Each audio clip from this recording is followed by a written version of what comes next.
Thunder cricket rods or bladed jig rod, what makes a good one? Well, there's a lot of opinions out there. Some guys like the glass rods, some guys like super stiff rods. When I set out to design one, I wanted a little bit of both. Hey, the Thunder cricket has a 5/0 owner hook in it. That's a jig hook, so I need some backbone to be able to drive that hook. We make pretty long casts with it. I need some backbone to drive that hook home. It's not a crankbait hook where you just kind of pull into them and it goes in. You need to drive it home, so I got a lot of backbone here. But you can't forget the tip. You need a lot of tip for that fish to eat the bait. Give it time to eat the bait, and you can be a really accurate caster. So I kind of did the best of both worlds. I know some guys use a really soft rod. I kind of went in between. I got the soft tip, but I got the backbone to drive that hook home. The Team Lou Signature Series Thunder cricket rod, to me, it's the best bladed jig rod on the market. It's got your name on it. It's got my name on it. That's what I said. When I set out to design this, I wanted to be in between the guys that wanted really stiff rods and the guys that want them super soft glass rods.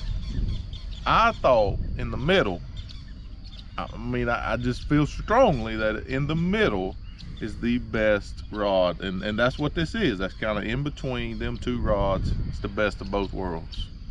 So the reel, this is the Team Lou skipping pitching reel. The first one we designed, it did incredibly well. It sold really good, had incredible reviews. It's a bad to the bone reel. It was an 8-3-1. It comes with a shallow spool. That's really the feature that sets this reel apart. It's got the perfect braking system and all that good stuff. I ain't smart enough to understand that, but I did come up with the shallow spool, and it was so good that I needed another reel that I could wind. Like I could wind the Thunder crickets around, but the 8-3-1 was too fast. I used the 8-3-1 on anything that's gonna bite me on slack line. So a Texas rig, a jig, anything I fish on slack line, when he bites it, I need to wind down, get that slack out, and get a good hook in him.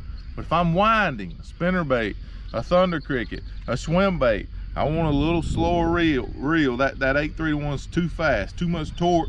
So this 7-5-1 was perfect with that. I had two all last year, and the hardest decision for me was which two baits I was gonna tie onto it. So thank goodness we've come out with both. We have an 8-3-1 and a 7-5-1. If you're winding, use a 7-5-1. If you're fishing anything on slack line, use the high speed, the 8-3-1.